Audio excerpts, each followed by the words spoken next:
So good morning mga kaani, happy weekend everyone. So for today's video ay mag-harvest po ako sa aking tanim na okra. So pasyal tayo ng saglit mga kaani. Okay, let's go. So ito po kami ngayon mga kaani, kasama ang aking mga taga-harvest. Subalit tatlo po sila, araw-araw silang mag-harvest.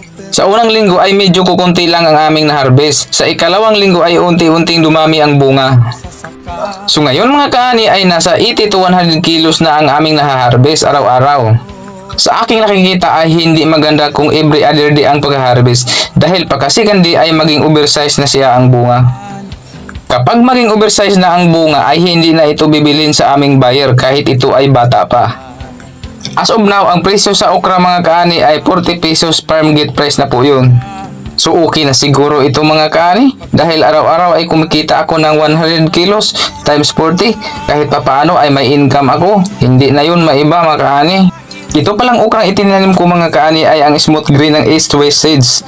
Maganda ito mga kaani dahil sa loob lang ng 2.5 buwan pa lang ay namumunga na siya. Sa aking nakikita ay umaabot pa ito hanggang 3 months. Sana ay umaabot ito bago pa iraton. Ang isa pa kagandahan sa okra mga kaani ay resistant siya sa mga sakit. Hindi siya maalaga at makasurvive pa ito kapag may mga kalamidad.